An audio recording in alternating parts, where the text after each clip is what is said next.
can't believe na kinaya ni Angelo na may kasama siyang hideous-looking beast sa pamamahay niya.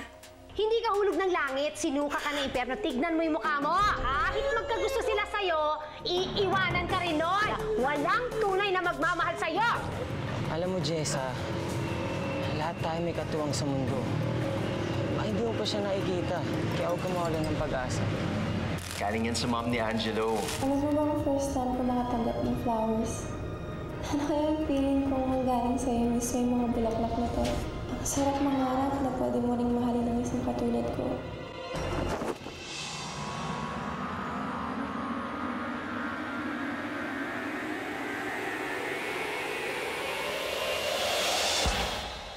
Sir Angelo, Jessa? gising na pala po kayo. Gusto niyo po ng juice? Yan na ba yung pinadala ni Mama? Oo. Pakisabi po sa kanya, salamat. Mahilig po kasi ako sa bulaklak. Ang ganda kasi. Mahilig ka pala sa beautiful things, Jessa. Sa bagay, naiintindihan ko naman kung bakit. Ang hirap siguro na araw-araw kang nakakakita ng pangit. Cleo, nakinginsulto ka na naman ba? Of course not. May sinabi ba akong masama? Sino ba naman ang may ayaw sa magaganda? Like flowers. So, Jessa, anong paborito mong bulaklak?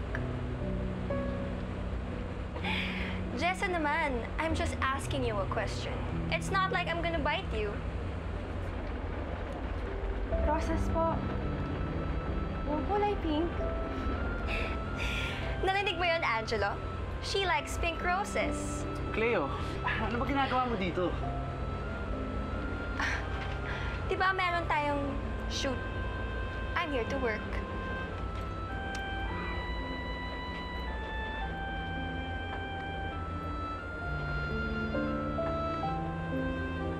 Excuse me, Angelo. Nakaset up na tayo sa labas. Let's go na.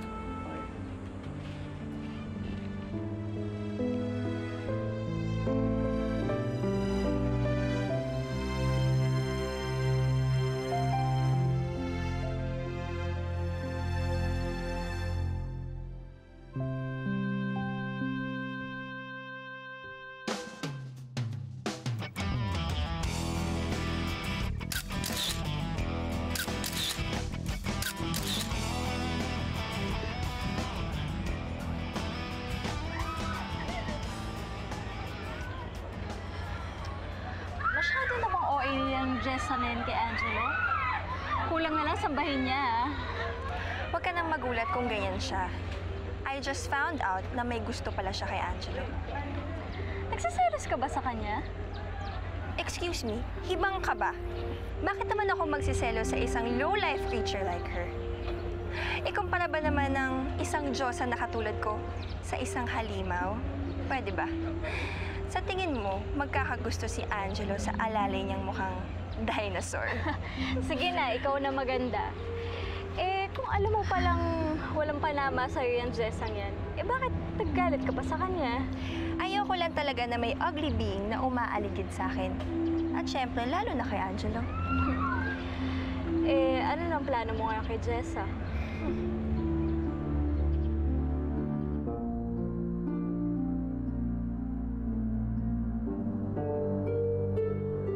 Ang bango ng damit na ginamit mo, Angelo. Pati pawis sa may gwapo.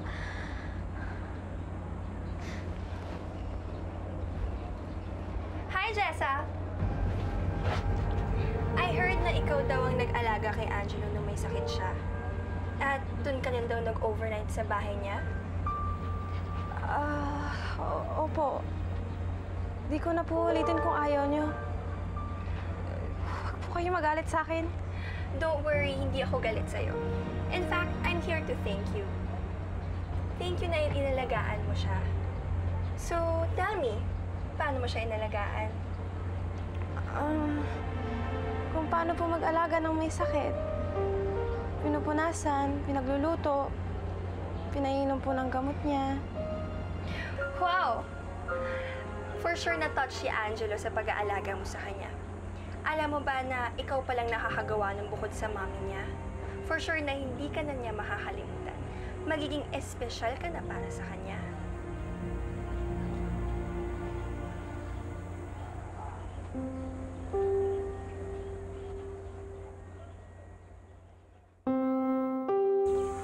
Kamusta nga pala si Jessa sa work? She okay? Well, she's actually great. Bilis niya makapick up sa demands ng work niya. And masipag siya, hindi siya maarte. And I heard maganda raw ang taste sa clothes, ha? Siya daw nag-style sa'yo the other day? That too. Plus, she's a good soul. Inalagaan nga niya ako nung magkasakit ako eh. Mukha namang maaasahan talaga si Jessa. Actually, by far, she's the best assistant I've had. Sana nga lang magtagal siya sa akin. Sana nga, no? Pero, hindi ka pa talaga nababother sa... Sa itsura niya. Yeah. Noel, hindi lang kita manager, okay? Kaibigan din kita. Sana naman by now alam mo na hindi ako ganong klaseng tao. Hindi ako tumitingin sa panlabas na katangian ng tao. Okay?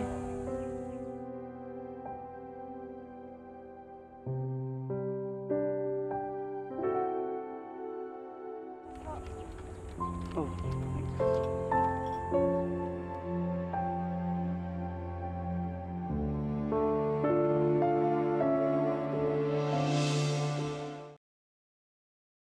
Alam mo, Chiki, ang saya ng trabaho ko ngayon. Di siya nakakainip kasi palagi ako may ginagawa. Tapos, ang bait pa ni Sir Noel tsaka ni Angela sa akin. Pati yung mga tao sa shoot, magkasundo kami. Buti naman. Eh si Cleo lang naman yung malaking bad vibes dun eh. Ang ganda-gandang babae, ang pangit-pangit na ugali, di ba? Sa una lang yon. Kanina nga nakipagkwentuhan siya sa akin. Bahimala. Naging mabait sa'yo yung bruha? Ganda. Okay na din yan, at least. Masaya yung working atmosphere. Ganong umaga po. Padala po. Para kay Gisa Santiago. Galing kay Angelo Soriano. Ho? Gisa Santiago po. Sigurado po kayo na para sa akin to? Opo. Oo, Jessa, para sa'yo nga. O, Jessa Santiago, at saka galing talaga kay Angelo. At saka pinadala niya yung paborito mong bulaklak. Pero sila lang po. Ha? Pirmahan mo daw. Ay, sama. Ang ganda-ganda. Gusto talaga ni Angelo ng bulaklak. Salamat po, kuya. Thank you. Ay, naku, Jessa, alam mo ba? Alam mo pa ibig sabihin nito? Pag pinadala ng lalaki ang babae ng pink na roses, ang ibig sabihin nun, gusto ka niya makilala pa at saka interesado siya sa'yo. Naku, Jessa, you already? Nakakamatay naman sa inggit yan. Totoo ba to? Teka na lang, kahit isang Ang ganda! Ang ganda nga! Ang bango-bango. Paborito ko pa. Jessa! Kaninong ribulto mo naman ninakaw yung bulaklak na yan, ha? Uy, wag mo lalapit sa mukha mo. Baka malanta. Oh. Yeah.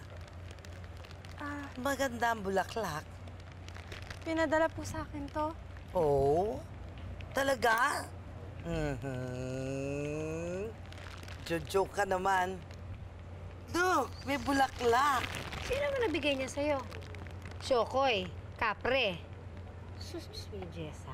Alam mo, kung wala kang makitang salamin, kapain mo lang yung mukha mo, malalaman mong hindi naman hugis ng tao yan, no? Nakakalimutan mo bang pangit ka, ha? Grabe naman po kayo magsalita, Aling Esme. Talaga naman po para kay Jessa yung mga bulaklak na yan. Ayan nga po, nakasulat po, Jessa Santiago. Tsaka po galing po talaga yan kay Angelo Soriano. Sumabat pa to? Bakit ka naman bibigyan ng bulaklak ni Angelo? Oh, naku, baka naman sa iba talaga yan, ha? Yung pinagnasahan mo lang, inangkin mo. Hindi po. Sa akin po talaga pinadala to. Tigilan mo na yung pag-iilusyon mo, Jessa. Isaksak mo dyan sa kokote mo at itaga mo dyan sa mukha mo na walang magkakagusto sa'yo, lalong-lalo si Angelo. Kasi mukha kang halimaw, mukha kang lamang lupa, kaya hindi bagay sa'yo yan. Ayan. Ay.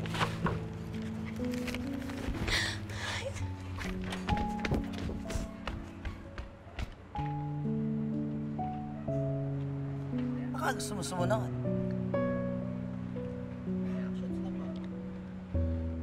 Ay, naku.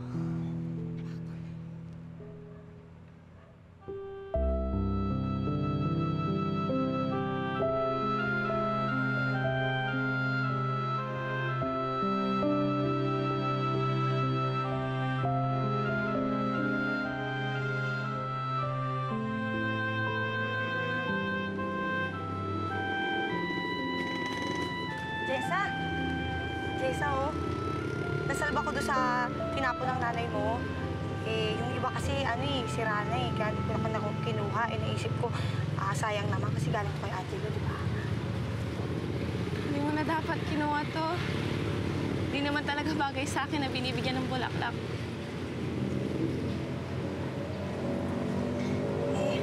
Jessa, huwag mo na lang intindihin yung mga sinasabi ng nanay mo kasi alam mo naman yun na nakaprograma na sa bibig nun na araw-araw laitin ka eh. Kaya deadmahin mo na lang para hindi ka malungkot, di ba? Totoo naman ang sinasabi niya eh. Imposibleng magkagusto sa akin si Angelo. Suntok sa ba na mangyayari yun?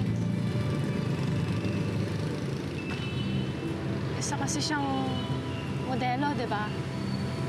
Sa dami namang magagandang nakikita niya, pagtutuunan ba ako ng pansin nun? Eh, utusan lang niya ako. Napakapangit na utusan. Para siyang bituin na ang hirap abutin. Imposibleng bumaba siya para sa akin, di ba?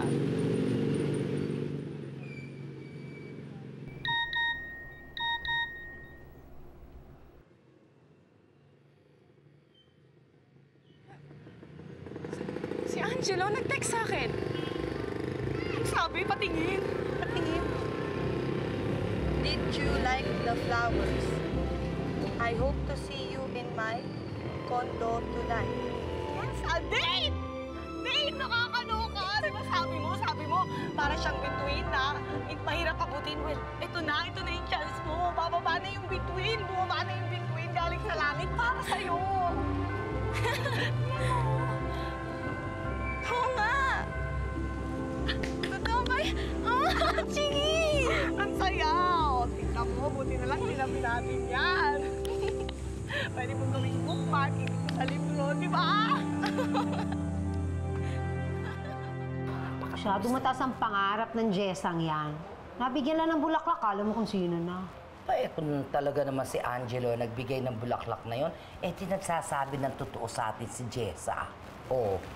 Hindi ka napagkamalang puntod yung babae yun kaya binigyan ng bulaklak. Sobra ka naman. Sobra ka makalait. Parang tinapakan mo na sa mukha yung tao. Sus! Para naman hindi ka nanlalait. Naku, guilty ka rin, ano? Oo. Alam mo, kailangan niya sa Jessang yan, eh pinabababa sa lupa. Antakin mo, isipin niyang magkakagusto sa kanya si Angelo. Oh my gosh. Naman, hindi ba naman pwedeng mahalin ni Angelo si Jessa? Oo, mabait naman yung pangit na yun, Di ba? Ma, nagda-drugs ka ba, ha? At ba, pati ko nagda-drugs na Ma, yun. ano ba? Hindi maaatim ni Angelo yung pagbumuka ni Jessa, ha? Naku, ano ka baka makamamaya? Ikamatay pa niya yun. Abay, mapabawasan ng gwapo sa mundo. Sayang. Sa bagay, you have a point. Sayang. Pero alam mo, hindi bumabalik pa si Jessa. Baka mamaya nagmumukmuk kung saan-saan tabi dyan. Alam ko. O nga, Jessa? Wala ko dyan. Jessa! Jessa! Asan na ba yung babaeng yun? Jessa!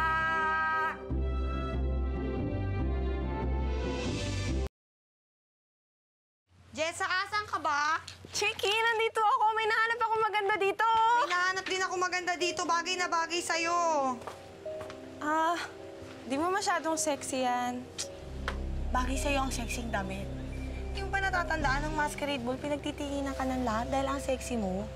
Sigurado ako, pag ito ang sinuot mo, malalaglagan pa kasi ni Angelo. Sige na nga, yan na lang kukunin natin. Tingin nga. Ayan. O mamaya, pag uwi mo sa bahay, laban mo na kagad yan, tapos itapat mo sa electric pan. Tapos, papairamin kita ng make-up, tsaka ng sapatos na susuotin mo dyan sa gown. Pero Chiki, natatakot ako. Kasi biruin mo, nihiya ako ni Angelo makipag-date. Pero syempre, excited ako kahit papaano. Ingit ka. Buti na lang nakachamba tayo. Kampay lang yan dun eh. Kasi, ang galing-galing mo. Ikaw din. Maganda rin naman yung nakuha mo. Suotin ko yun mamaya. Pauwi. Sina. Okay lang lahat. I'm just so good at this. Di ba para kay Jess at Angelo tong mga hinanda mo? Eh bakit parang inasikaso mo na sobra yung date na to? Di ba dapat naiinis ka ngayon? Kaya lang, sa nakikita ko parang tuwa ka yata. Bakit ba ang dami mong tanong? Eh kasi nga, di ba, galit ka kay Jessa? Yeah, pero hindi ngayon. I'm just excited for her. This is one night she will never forget. At sisiguraduhin kong hinding-hindi niya makakalimutan to.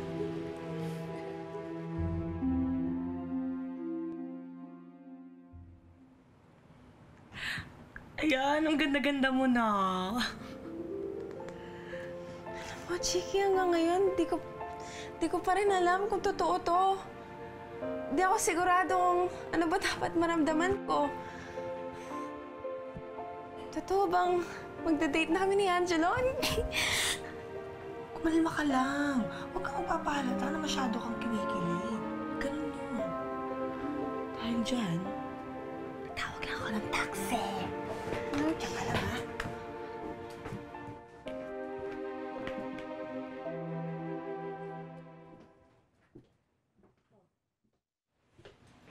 Bakit ka nakabihis? Saan ka pupunta? Hindi na po importante yun, Nay. Sagutin mo ako ng matino. Saan ang lakad mo? May date po kami ni Angelo. Inimbitan niya po ako. May date kayo ni Angelo?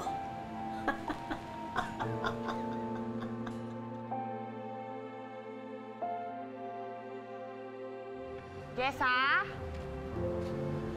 Jessa? Tara! Tagal kasi ni Jesse. Chiki! Uy, Chiki, saan lakad mo? hatid ko lang si Jessa. May date kasi sila ni Angelo eh. Kinaya mo yon? Grabe, di ba? Ano? Totoo ba yan? Oo! Hindi ka rin makapaniwala, no? Pares kayo ni Jessa. Alam mo, actually, si Angelo pa mismo ang nagyaya kay Jessa para lumabas. Tinext niya si Jessa. Alam mo, sobrang saya ko para kay Jessa. Kasi dream come true niya to eh.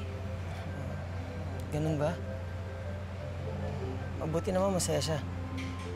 Sige, mag-ingat na lang kayo, ha? Eh, teka, hindi mo ba hintayin bumaba si Jessa? Problema.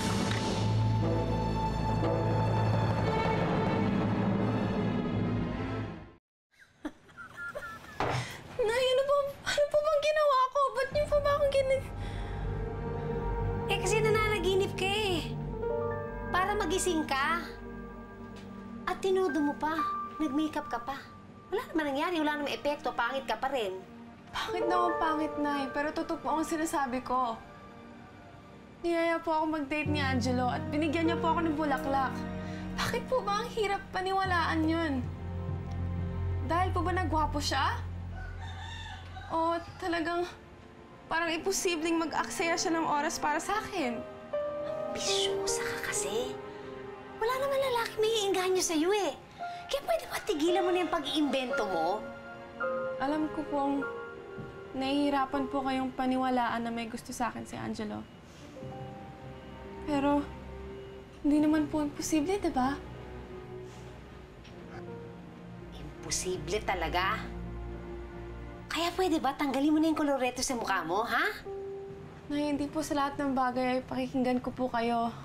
Hindi lahat ng tao ay gaya ng sinabi niyong mapanghusga. At si Angelo po yon. Alam ko na po na pangit ako. At siguro alam din po ni Angelo yon. Pero hindi yun po ang nakikita niya sa akin. Alam niyang higit pa ako sa pangit kong mukhang ito.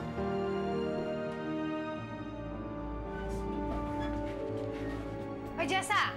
Oh, mga tol, inom na tayo! Sagot ko to! Ba? Wala mukhang matagal ka na hindi nagpapainom ah. Mukhang may problema ka, tol. Baka pa ba ang problema mo? Wala yun, tol. Alam niyo naman, masaya ako pag kasama ko yung mga kaibigan ko. Dali na. Sayo ko, brother.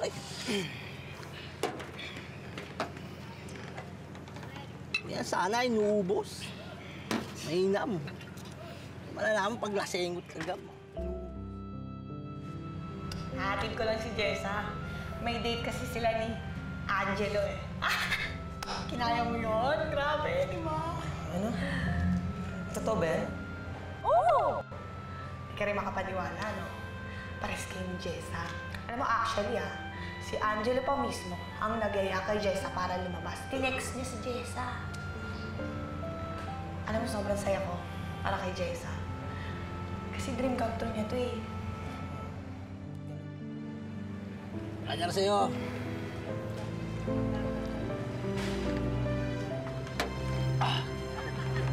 Saan?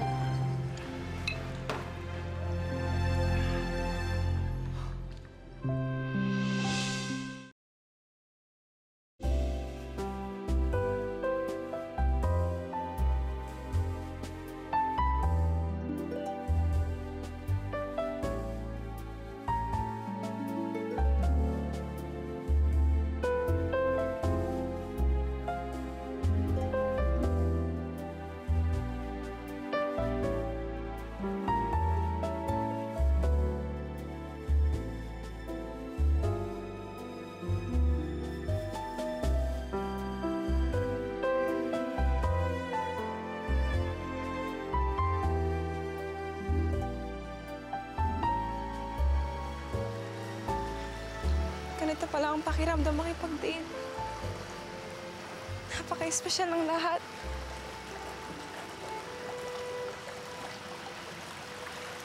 Jessa, you're so beautiful. This is for you. I hope you like it. Lahat ito may para sa'yo. It's my way of thanking you para sa pag-aalaga mo sa akin.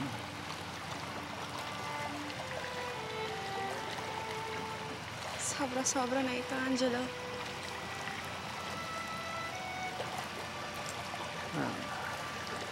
Salamat at nagustuhan mo. Would you have this dance with me?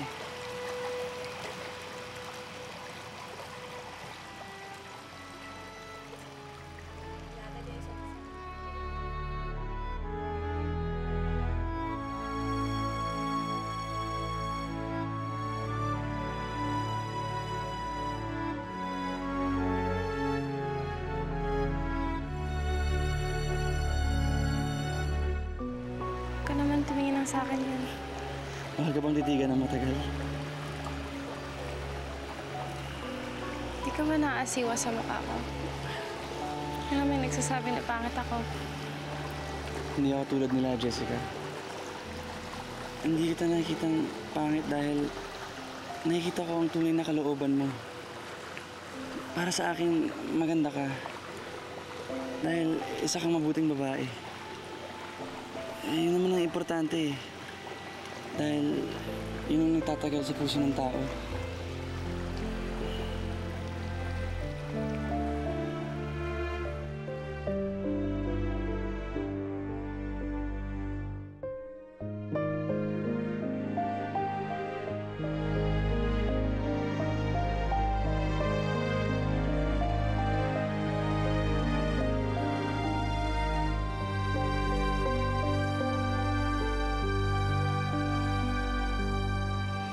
Nagsiselos ba si Cleo kay Jessa? Tingin ko, baka lalo pang pag-initan ni Cleo si Jessa. Papaiyakin lang siya nung Angelo na yun. Sasaktan lang siya nun. Ito nga pala si Jessa, ang fabulous alalay ni Angelo. Tignan nyo, pupulot na lang ng kalat, naka-gown pa. Alam mo, matalinhaga ang buhay natin, Jessa. May mga bagay na hindi natin inaasahan. Malay mo, makamtan mo na yung matagal mo nang minimiti.